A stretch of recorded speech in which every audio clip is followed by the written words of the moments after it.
Seguimos nuestro estudio en 1 Tesalonicenses, ya casi terminando, capítulo 5. Y vamos a estar en esta mañana considerando los versículos del 19 al 22.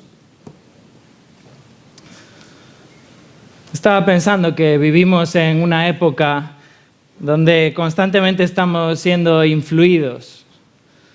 Estamos siendo además confrontados con un montón de nuevas ideas, nuevas tendencias, nuevas corrientes, nuevas modas. Cosas que surgen, ¿verdad? Que tratan de imponerse dentro de las iglesias evangélicas de hoy. Nuevas corrientes que están promovidas por la evolución de la sociedad. La sociedad evoluciona constantemente. La cultura cambia constantemente y evoluciona. Y esto confronta a la iglesia. La iglesia es confrontada para adaptarse a estos cambios en la sociedad. Por ejemplo, hay una nueva idea que está muy en auge hoy en día y es el hecho de eliminar la predicación. Hay una fuerte tendencia en nuestros medios, en las iglesias evangélicas, a sustituir la predicación como tal, sustituirla por un tiempo más de discusión, un tiempo más de debate, de coloquio, donde todos puedan participar, donde todos puedan opinar sobre el texto.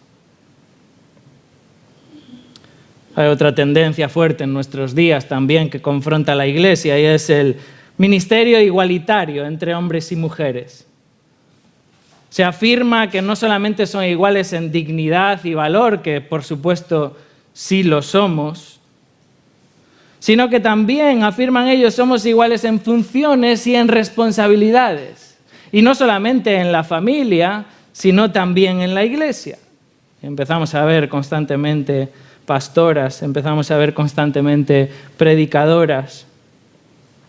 Nuevas ideas, nuevas corrientes, nuevas propuestas que reclaman ser bíblicas, reclaman estar basadas en la Biblia, reclaman ser efectivas, reclaman ser necesarias para que la iglesia del siglo XXI se adapte a la cultura y a la sociedad del siglo XXI.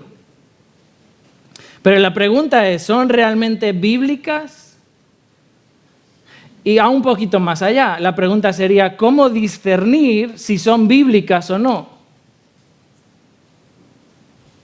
Y hermanos, ahí es donde cae el peso de nuestra predicación de hoy, es que necesitamos madurez espiritual. ¿Recordáis lo que dice Efesios capítulo 4, versos 13 al 15? Allí el apóstol Pablo dice, hasta que todos lleguemos a la unidad de la fe y del conocimiento pleno del Hijo de Dios, a la condición de un hombre maduro, a la medida de la estatura de la plenitud de Cristo. ¿Para qué? Para que ya no seamos niños, que están siendo sacudidos por las olas, llevados de aquí para allá por todo viento de doctrina, por la astucia de hombres, por las artimañas engañosas del error, sino que hablando la verdad en amor, crezcamos en todos los aspectos en aquel que es la cabeza, es decir, Cristo. Necesitamos, hermanos, crecer espiritualmente, necesitamos madurar espiritualmente para que podamos discernir bíblicamente la verdad del error. Y este es el énfasis de Pablo en el pasaje que nos corresponde en esta mañana. Y os invito a que demos lectura, 1 Tesalonicenses, capítulo 5, y vamos a comenzar leyendo en el verso 16. 1 Tesalonicenses 5, verso 16. Estad siempre gozosos, orad sin cesar, dad gracias en todo, porque esta es la voluntad de Dios para con vosotros en Cristo Jesús. No apaguéis al Espíritu, no menospreciéis las profecías, examinadlo todo, retened lo bueno, absteneos de toda especie de mal. Recordamos, ¿verdad?, que Pablo está aquí ahora en esta parte final. Esta es la parte de exhortaciones finales, exhortaciones prácticas. Vemos constantemente verbos en imperativo. Son mandatos para la iglesia. mandatos que deben ser obedecidos. El apóstol Pablo está interesado en que la iglesia en Tesalónica, que cabe decir que era una iglesia sana, era una buena iglesia, era una iglesia firme en la fe. Pablo está interesado en que esta iglesia sea edificada. Recordáis ahí el verso 11, capítulo 5, por lo cual animaos unos a otros y edificaos unos a otros, así como lo hacéis. Pablo quiere que la iglesia sea edificada y por eso provee esta serie de exhortaciones. Vimos en los versos 12 al 13 exhortaciones a los creyentes en cuanto a su responsabilidad para con sus ancianos. Vimos también los versos 14 y 15 cuáles son las responsabilidades que tenemos los unos con los otros, como miembros de la iglesia, como hermanos. Vimos también el pasado domingo los versos 16 al 18, esas 3 actitudes que deben de estar, ¿verdad?, en la vida del creyente. Esas actitudes permanentes, el gozo, la oración, la gratitud. Y notar cuál es el objetivo de Pablo en todo esto. Este es su objetivo, verso 23. Y el mismo Dios de paz os santifique por completo, y todo vuestro ser, espíritu, alma y cuerpo, sea guardado irreprensible para la venida de nuestro Señor Jesucristo. Este es el anhelo de Pablo, que los creyentes crezcan en santidad, de que la iglesia sea edificada, de que la iglesia crezca, de que la iglesia madure espiritualmente. A veces prestamos demasiada atención en el crecimiento numérico, ¿verdad? Y es hermoso ver la congregación llena. Es hermoso ver cómo cada vez más gente quiere oír del Evangelio. Pero este no es el punto del apóstol Pablo. Pablo no está interesado en eso.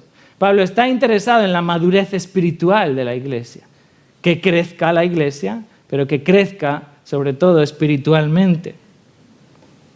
Los tesalonicenses estaban siendo confrontados también, como las iglesias hoy en día, nuevas ideas, nuevas corrientes. A los tesalonicenses había llegado esta idea de que ya había llegado el día del Señor.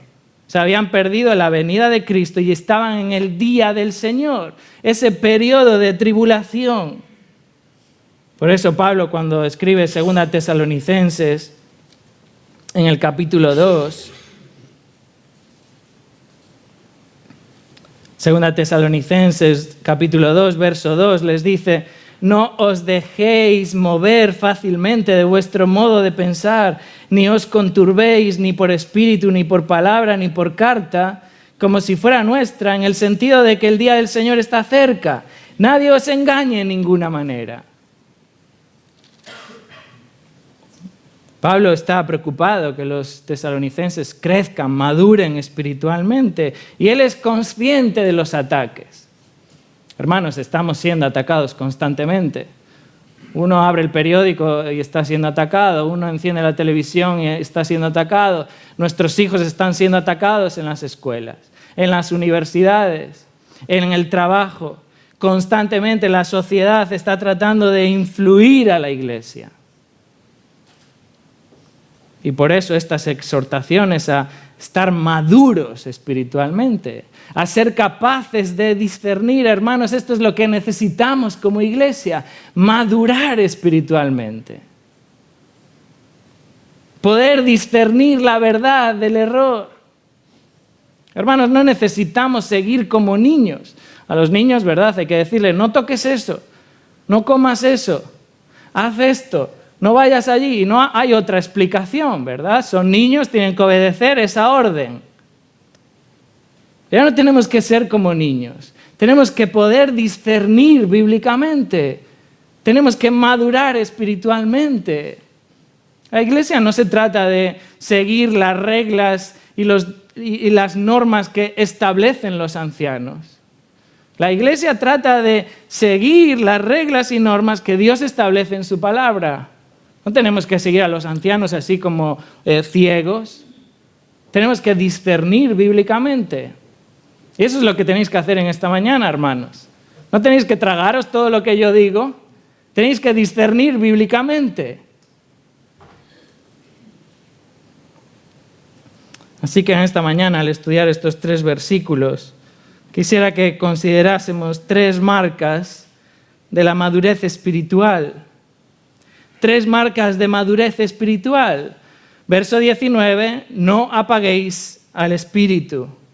Verso 20, no menospreciar la palabra.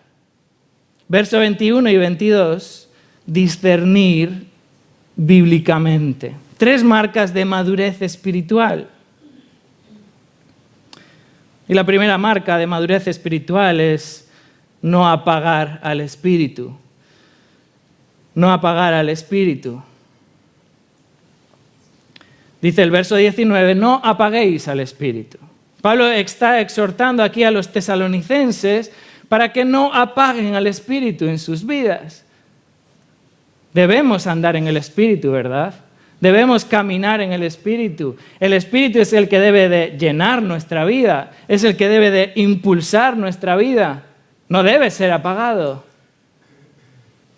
Notar que el verbo apagar se usa generalmente en la Biblia para referirse al fuego. Apagar el fuego, extinguir el fuego, se usa ahí cuando habla de apagar los dardos de fuego del maligno, Efesios 6:16. Tiene la idea de sofocar, de atenuar, de extinguir, restringir la obra del Espíritu Santo. Notar que se trata de un verbo imperativo, hermanos. No apaguéis, no es una opción en nuestra vida, no es una sugerencia en nuestra vida, es un mandato de Dios a no apagar el Espíritu, a no atenuar o restringir su obra en nuestras vidas. Y hermanos, si la palabra de Dios, perfecta, suficiente, nos da este mandato de no apagar el Espíritu, es porque podemos apagarlo, ¿verdad? Es porque puede ser que haya algo en nuestra vida que esté extinguiendo el fuego del Espíritu en nosotros, que esté atenuando su obra, que esté haciendo menguar su llama en nuestras vidas. Pero fijaros cuál es la intención de Pablo al dar esta exhortación del verso 19. Pablo está buscando la madurez espiritual de los creyentes. Verso 23, que Dios os santifique por completo, maduro, perfecto en ese día, en la venida de Cristo. Pero Pablo sabe que la madurez espiritual solo va a suceder en nuestra vida por medio de la obra del Espíritu, ¿verdad? Es imposible llegar a ser maduros espiritualmente si el Espíritu no está obrando en nuestras vidas.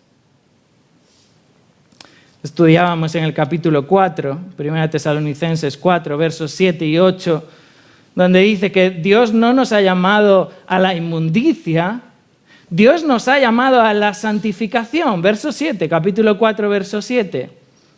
Dios nos ha llamado a la santificación. Y verso 8 dice, así que el que desecha esto no está desechando al hombre, sino a Dios. ¿Por qué? Porque Él nos ha dado su Espíritu. Y estudiábamos ahí en ese verso 8, en su momento, el énfasis que hay en su Espíritu. Este es el Espíritu de Dios. Este es el Espíritu de Dios, el Santo que Dios ha puesto en nuestras vidas. Pablo sabe que la santificación solo es posible por medio de la obra del Espíritu Santo. Por eso no apaguéis al Espíritu.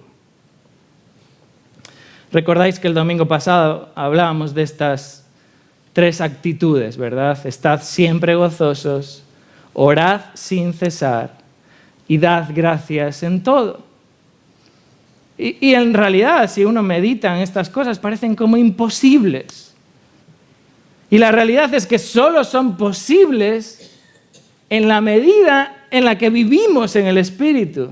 No son posibles en la carne, ¿verdad? En la carne nos sale más bien tristeza, rencor.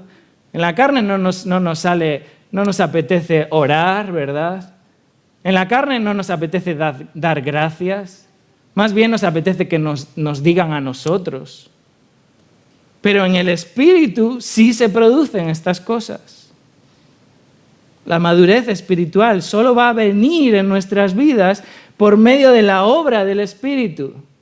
Por eso es tan importante este verso 19. No apaguéis al Espíritu.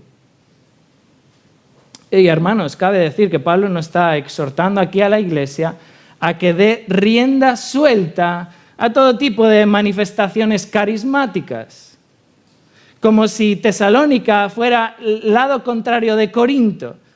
Como si en Tesalónica lo que necesitasen sería incentivar, impulsar y no reprimir las manifestaciones carismáticas. Algunos usan y han usado este versículo para permitir e incentivar todo tipo de estas supuestas manifestaciones sobrenaturales en la iglesia. Y vemos hoy como muchas iglesias, ¿verdad?, mantienen vigente esa supuesta manifestación del Espíritu mediante lenguas o mediante nuevas profecías, mediante nuevas revelaciones o mediante sanidades milagrosas. Hace no mucho hubo un gran evento en Santiago donde se hicieron supuestas sanaciones. Hermanos, este versículo no es un llamado a la vigencia del don de lenguas. Este versículo no es un llamado a la vigencia de las profecías o las nuevas revelaciones o el don de sanidad. Este versículo es un llamado a nuestra madurez espiritual, a crecer en santidad, a no apagar el Espíritu en nuestras vidas. Ahora bien, ¿cómo podemos estar apagando el Espíritu? ¿Cómo podemos estar apagando el Espíritu en nuestras vidas? Porque apagamos el Espíritu cuando restringimos su obra, ¿verdad? El Espíritu quiere obrar en nosotros y nosotros lo atenuamos, lo apagamos, sofocamos su ministerio. Tengo aquí algunas maneras en las que podemos estar apagando el Espíritu en nuestras vidas. Podemos apagar el Espíritu si no nos exponemos ante la palabra de Dios. Apagamos el Espíritu si no estamos expuestos ante la palabra de Dios.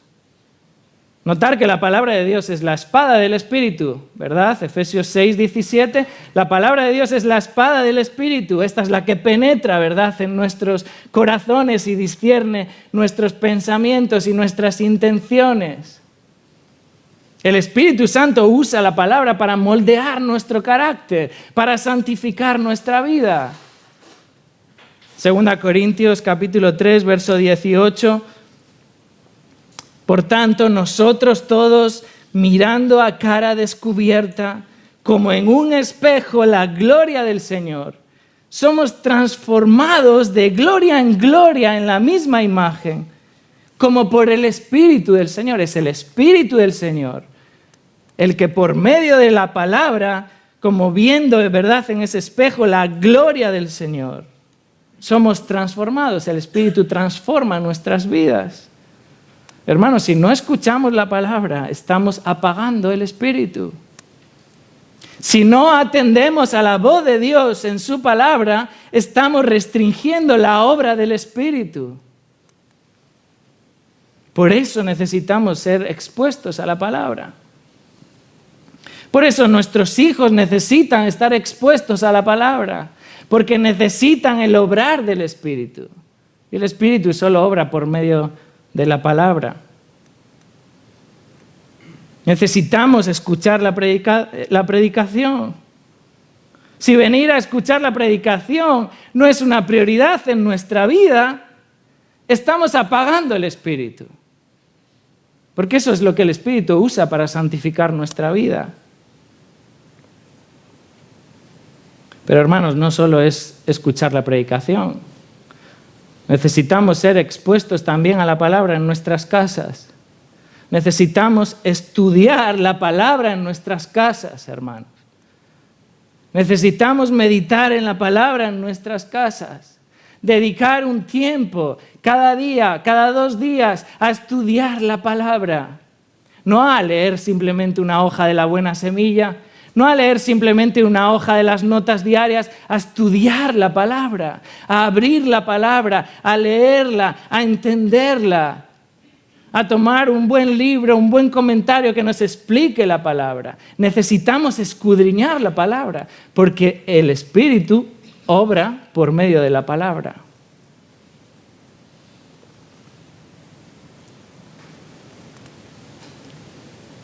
Hermanos, apagamos el espíritu si no nos exponemos ante la palabra de Dios. Hay también otra manera en la que podemos apagar el espíritu y es si no oramos continuamente. Apagamos al espíritu si no oramos, porque el Espíritu Santo usa la oración para aumentar nuestra comunión íntima con Dios. El Espíritu Santo usa la oración para aumentar nuestra comunión con Dios. Hermanos, podemos clamar a Dios, Abba Padre, por medio del Espíritu. No pensemos que esa es una cualidad nuestra. Es por medio del Espíritu que clamamos a Dios, Abba Padre. Podemos llamar a Dios Padre, podemos reconocer que somos hijos de Dios por la obra del Espíritu en nuestras vidas. Es el Espíritu el que obra, es el Espíritu el que nos atestigua, ¿verdad?, de que somos hijos de Dios. Es el Espíritu el que nos atestigua de que somos herederos de Dios, de que somos coherederos con Cristo. Romanos capítulo 8, ¿verdad? Es el Espíritu, lo estudiamos la semana pasada, el que intercede por nosotros. Nosotros ni siquiera sabemos qué pedir. Ni siquiera sabemos qué orar. Necesitamos al Espíritu. Él es el que intercede por nosotros para que oremos como debemos. ¿Cómo debemos orar? Conforme a la voluntad de Dios. Y es el Espíritu Santo el que, por medio de la oración, enardece nuestro corazón, aviva nuestro corazón, nuestra comunión con Dios. Por medio de la oración, Él aumenta nuestra comunión con Dios. Pero hermanos, si no oramos,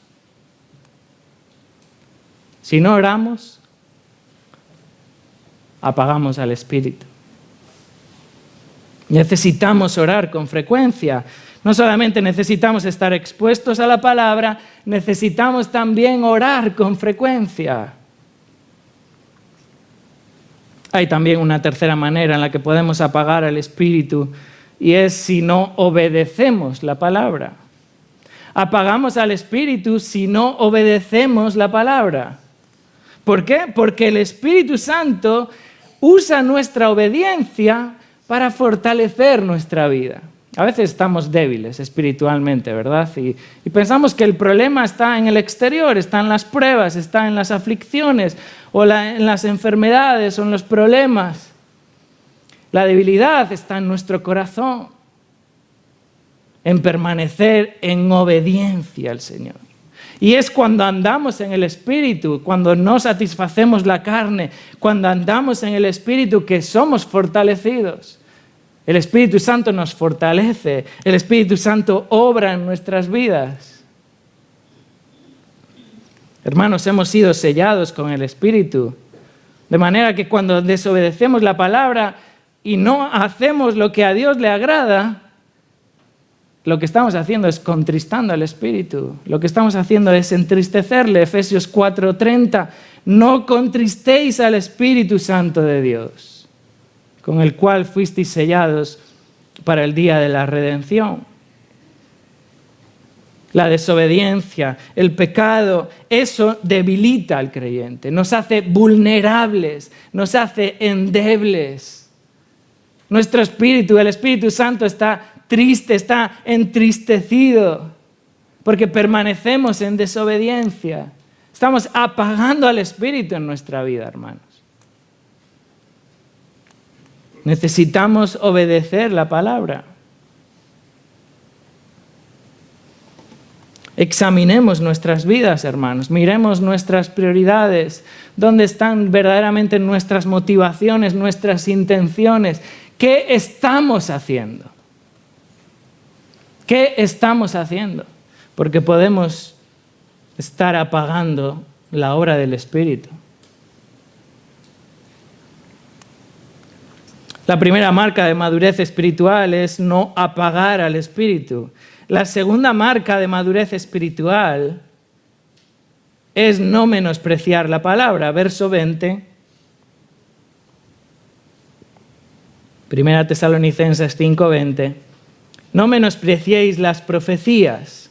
Pablo exhorta ahora aquí a los tesalonicenses para que no menosprecien las profecías. Este verbo menospreciar se refiere a tener en poco, tener en desprecio, tratar con desdén, con desprecio, considerar como nada, como algo sin valor. Y el término profecías, en plural, no se refiere aquí al don de profecía. Se refiere al mensaje, se refiere al contenido. Podría referirse tanto a palabras habladas, profecías expresadas, habladas, o escritas, profecías reveladas por escrito. Pero estas profecías eran revelación de Dios, ¿verdad? Revelación dada por Dios. De manera que aquel que tenía el don de profecía, tenía la capacidad dada por el Espíritu Santo para proclamar palabra de Dios. Por eso los profetas podían decir: así dice el Señor. Ellos proclamaban palabra de Dios, revelación dada por Dios. Los profetas hablaban en nombre de Dios. A veces estos profetas proclamaban una revelación nueva que era recibida directamente de Dios y era una nueva revelación. A veces los profetas simplemente reiteraban una revelación ya dada anteriormente. Vemos cómo Dios usó las profecías en un montón de ocasiones y de situaciones para revelar su voluntad. Vemos en el Nuevo Testamento cómo el propósito de las profecías en la iglesia primitiva era edificar a la iglesia, transmitir la voluntad de Dios. Dios revelaba nuevas profecías con el propósito de edificar la iglesia, con el propósito de exhortar, con el propósito de consolar, de alentar a la iglesia. Eran dadas por Dios para edificar la iglesia.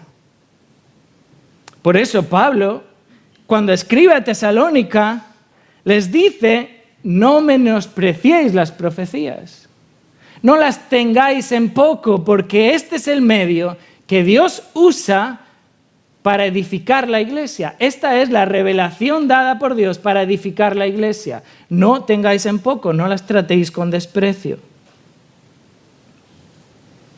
Ahora bien, Dios usó las profecías para establecer el fundamento, ¿verdad? Al inicio de la iglesia. Hay varios pasajes, podéis acompañarme a Efesios capítulo 2.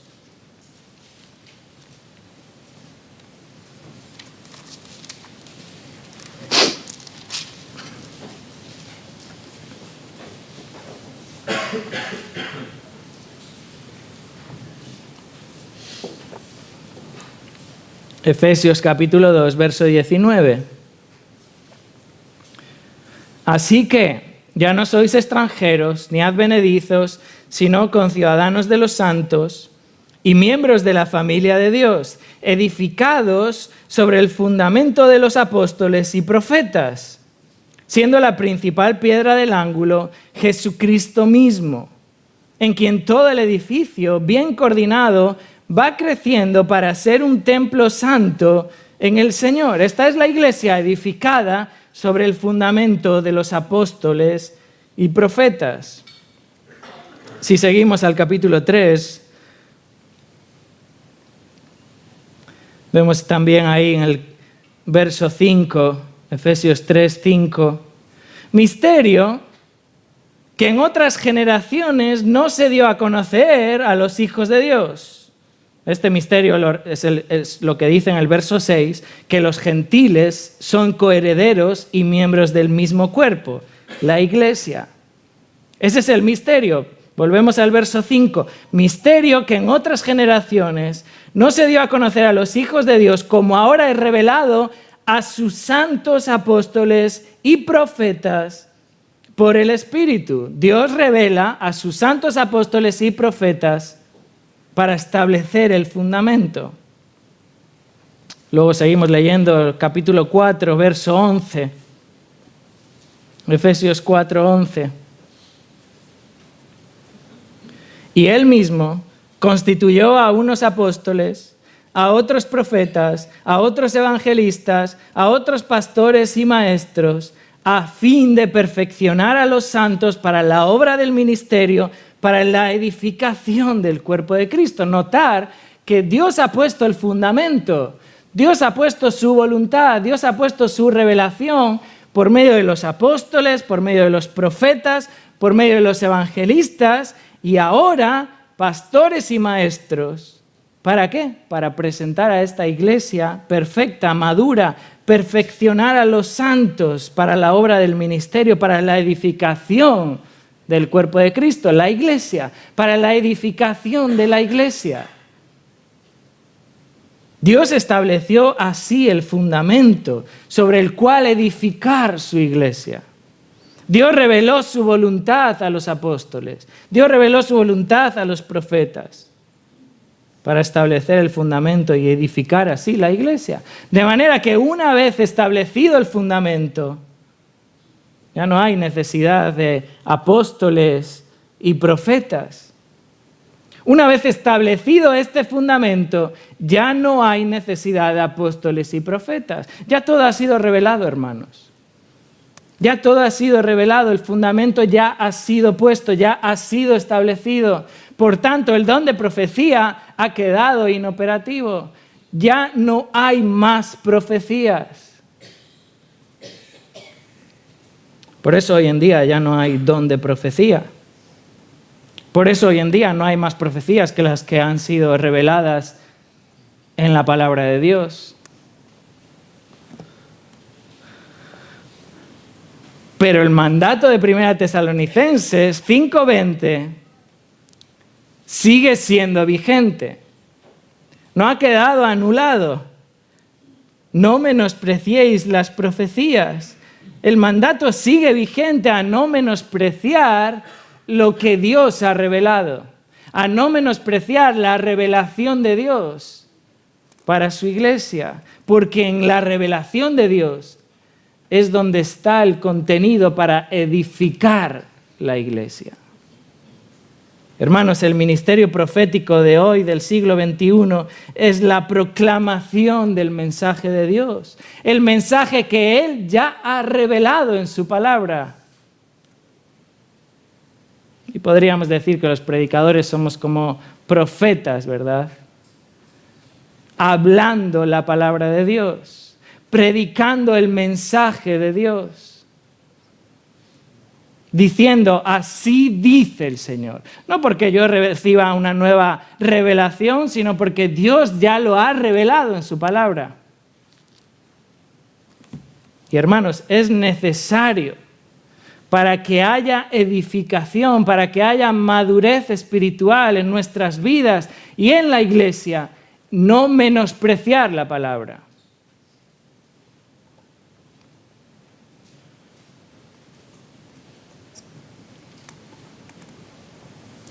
Ahora nadie se atrevería a decir, ¿verdad?, de que está menospreciando la palabra de Dios. Ninguno de nosotros nos atreveríamos a decir de que despreciamos la palabra de Dios o que la tratamos con desprecio. Pero hermanos, menosprecias la palabra de Dios cuando escuchar la predicación no es una prioridad en tu vida. Cuando escuchar la predicación no es una prioridad en tu vida, cuando hay otras cosas más importantes. Hay otras cosas que tienes por encima de oír la palabra de Dios. Ese es el principal motivo, hermanos, por el cual nos reunimos en esta mañana aquí. Es escuchar la voz de Dios, es escuchar el mensaje de Dios. Y eso debe ser prioridad número 1 en nuestras vidas. Y no solamente en esta mañana, sino también esta tarde, escuchar la voz de Dios. Y no hay nada más importante en este mundo que escuchar la voz de Dios. Y menosprecias la palabra cuando no pones eso en primer lugar en tu vida. Prefieres escuchar otras cosas, o te aburres, o no estás atento, o te estás durmiendo. Hermanos, es la palabra de Dios, es la revelación de Dios que Él ha revelado para edificar tu vida. Menosprecias la palabra de Dios cuando no priorizas escuchar la predicación. Menosprecias la palabra de Dios cuando no la obedeces en tu vida. La oyes, pero no la sigues. Eres como ese hombre, ¿verdad?, que se considera a sí mismo en el espejo, pero luego se va y se olvida cómo era.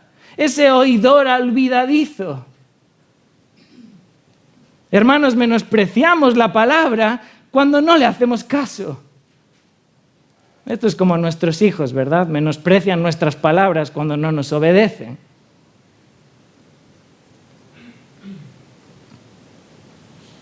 Hermanos, también menospreciamos la palabra cuando buscamos soluciones a nuestros problemas en otros libros, en otros lugares, en otras sabidurías. Cuando en medio de problemas matrimoniales, o en medio de dificultades con nuestros hijos, o en medio del duelo, o en medio de la depresión o la ansiedad, buscas salida en otras cosas. Menosprecias la palabra de Dios, menosprecias la perfecta y santa palabra de Dios.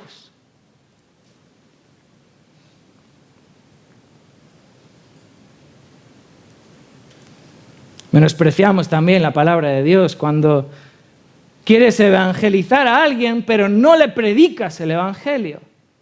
Sí quieres que esa persona sea evangelizada, pero no le predicas el evangelio.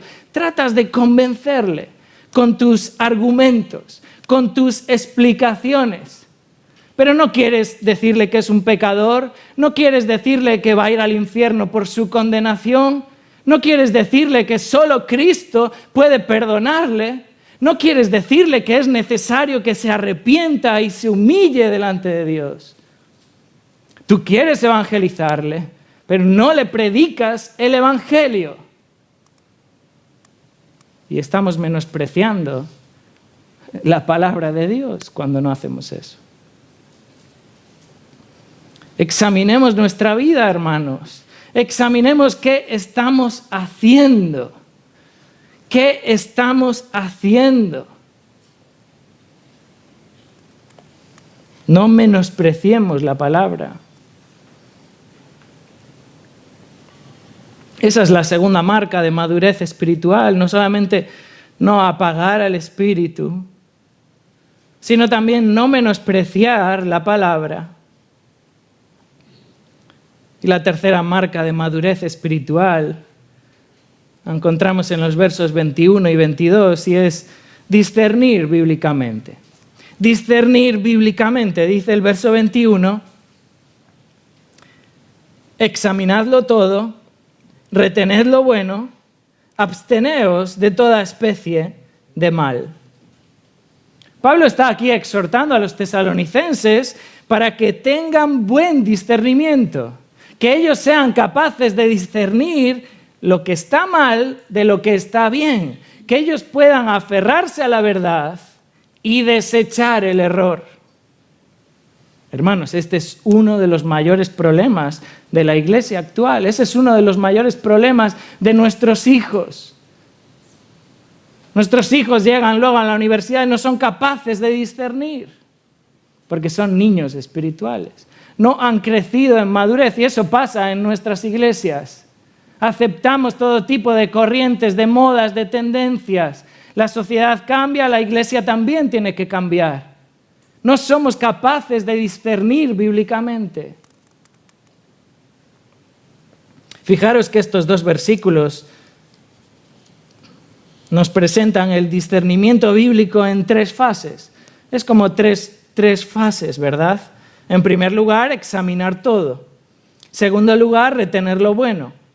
Tercer lugar, apartarse de todo tipo de mal. El verbo examinar se refiere a evaluar algo. Evaluar algo para determinar si es algo genuino, si es algo auténtico. Es poner a prueba algo para averiguar su autenticidad.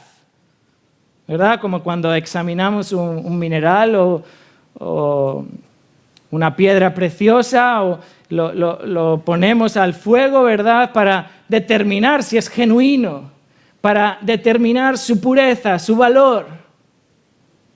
Esta es la misma idea ahí en Filipenses capítulo 1, cuando el apóstol Pablo escribe y les dice a los filipenses, Filipenses 1, verso 9, que vuestro amor abunde aún más y más en conocimiento verdadero y en todo discernimiento, para que aprobéis lo mejor, para que lo examinéis, lo evaluéis y determinéis lo mejor.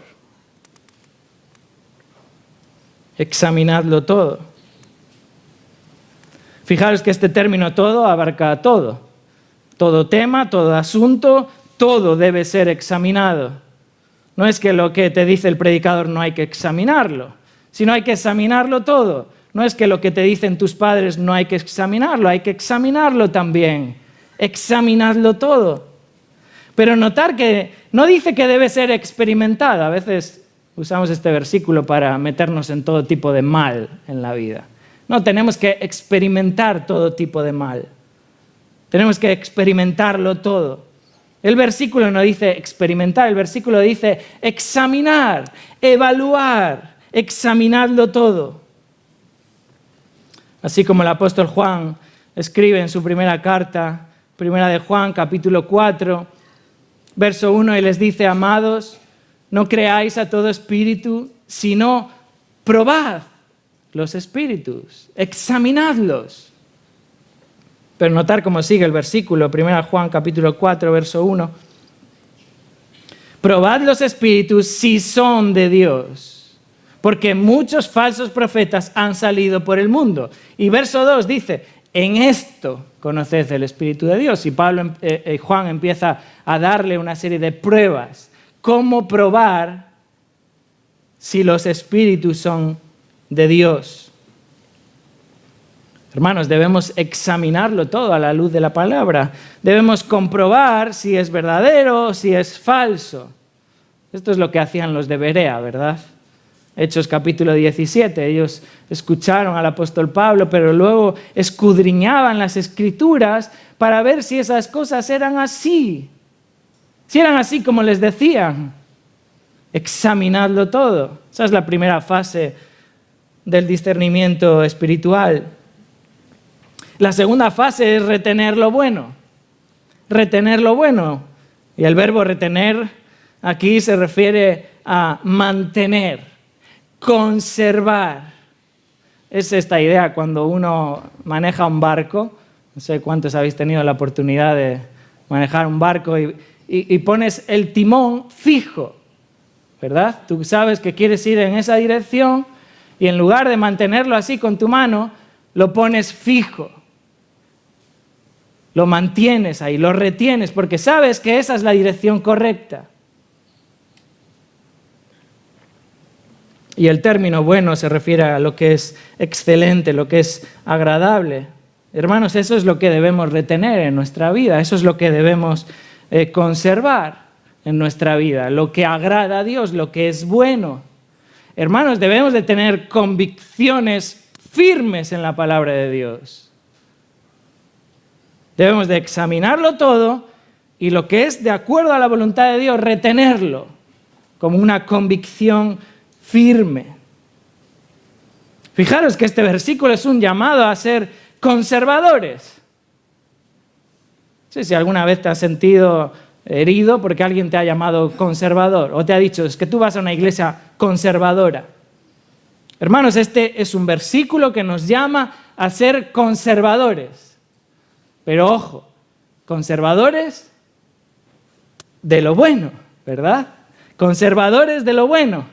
Lo contrario a esto es ser abiertos. Lo contrario a esto es ser liberales. Lo contrario a esto es ser tolerantes con todo tipo de ideas. Solo lo bueno debe ser retenido, hermanos. Retener lo bueno. Debemos examinar todas las cosas y solo conservar aquello que es bueno. No es malo, hermanos, ser conservadores si lo que conservamos es lo bueno. 3 fases. Primera fase, examinarlo todo. Segunda fase, retener lo bueno. Y tercera fase del discernimiento es abstenerse de toda especie de mal. Y este verbo abstenerse significa apartarse, alejarse, evitar todo tipo de contacto. Lo estudiamos en el capítulo 4, verso 3. Cuando Pablo dice ahí, pues la voluntad de Dios es vuestra santificación, que os apartéis, que os abstengáis, que evitéis por completo todo fornicación. Lo usa Primera de Pedro, capítulo 2, también verso 11, cuando dice que os abstengáis de los deseos carnales que batallan contra el alma. Pero hermanos, es muy interesante notar aquí el contraste. Hay un contraste aquí entre retener, que es como mantener, aferrarse a eso, adherirse a eso, con abstenerse, apartarse, evitarlo, sácalo de en medio. Es interesante también que no dice absteneos del mal, sino que dice absteneos de toda especie de mal, de toda forma, todo tipo de mal, sea cual sea la condición, sea cual sea la manera en la que se exprese ese mal. Debemos de evitarlo, por muy pequeño que sea, por muy insignificante que sea cual sea la manera o la forma, debemos de abstenernos. El mal es una referencia a todo lo que es pecaminoso, ¿verdad? Todo lo que nos conduce a pecar, todo lo que nos lleva al error. Y este se presenta de muy diversas maneras. De hecho, estaba pensando que no son las mismas maneras quizás hoy que hace 50 años. Por eso es necesario el discernimiento. Por eso a veces a tus hijos no puedes seguir diciéndoles las mismas prohibiciones que te decían tus padres. Tienes que examinarlo, tienes que ver en las maneras en las que se manifiesta el mal hoy en día. ¿Cuáles son esas maneras o esas formas en las que vemos el mal para que puedas decirle a tus hijos, apártate de todo mal?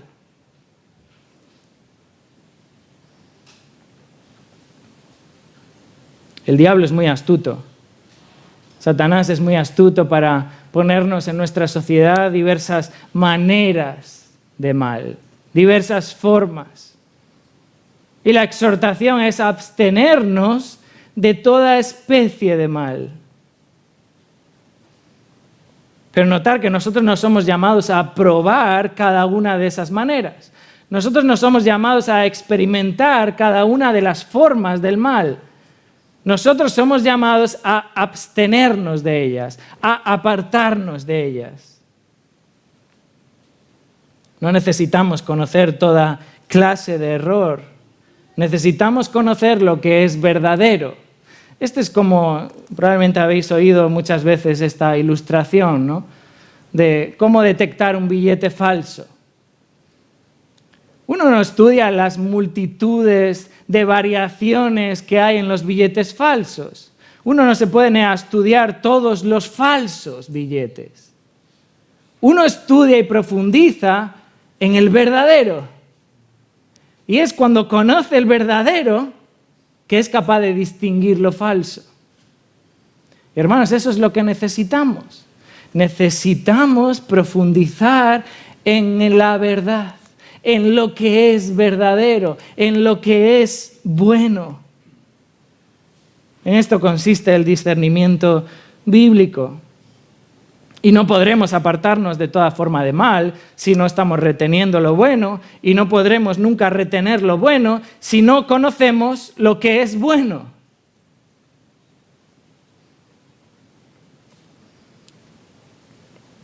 Si no conoces la palabra, no vas a poder retener lo bueno. Si no profundizas en la verdad de Dios, no vas a poder retener lo bueno. Necesitas la palabra de Dios. Y en esta mañana parece que cada uno de estos 3 versículos nos hacen volver al mismo punto. Necesitas la palabra de Dios. Necesitas congregarte, escuchar la palabra como una prioridad en tu vida. Pero no solamente eso, necesitas llegar a tu casa y estudiar la palabra. Ahora vamos a comenzar un nuevo año, ¿verdad? Nuevas proposiciones, siempre nos hacemos, nuevas metas. Estudia la palabra. Estudia la palabra. Te contentes con leer una hojita de la buena semilla, estudia la palabra. Profundiza en ella. Escudriña, ve a tu casa, lee 1 Tesalonicenses 5, escudriña para ver si lo que dice es así o no. Necesitamos discernir a la luz de la palabra. Pero hermanos, el discernimiento bíblico no solamente es necesario para identificar una falsa doctrina o una herejía.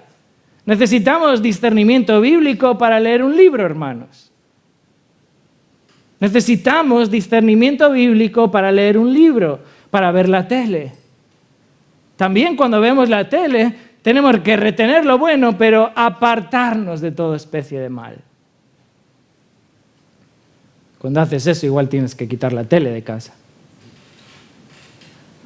Necesitamos tener discernimiento bíblico también cuando elegimos las amistades que tenemos, nuestras relaciones, hermanos. Necesitamos discernir bíblicamente cuáles son las relaciones que necesitamos, cuáles son las amistades que necesitan nuestros hijos, que les van a llevar a lo bueno, a lo excelente y que les va a apartar de toda especie de mal. Necesitamos discernir bíblicamente. Necesitamos discernir cuando cantamos. ¿Qué cantamos, hermanos? ¿Qué decimos por nuestra boca? Necesitamos discernir cuando estamos viendo nuestro perfil de Facebook. ¿Qué estamos leyendo? ¿Qué frases estamos compartiendo? ¿De dónde salen? ¿Qué estamos diciendo? Necesitamos discernir, hermanos.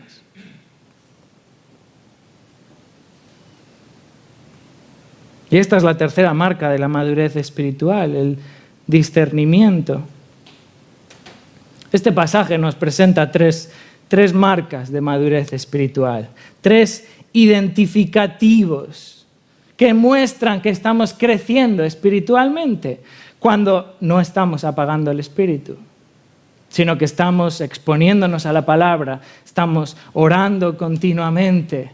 No estamos apagando el espíritu, sino que estamos dejando que Él obre en nuestra vida.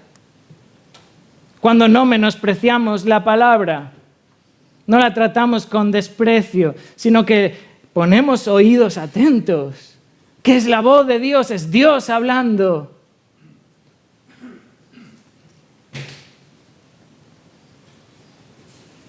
Estamos madurando espiritualmente también cuando discernimos bíblicamente. Cuando estaba estudiando esta predicación, el primer título que le puse al sermón fue 3 marcas de un avivamiento. 3 marcas de un avivamiento.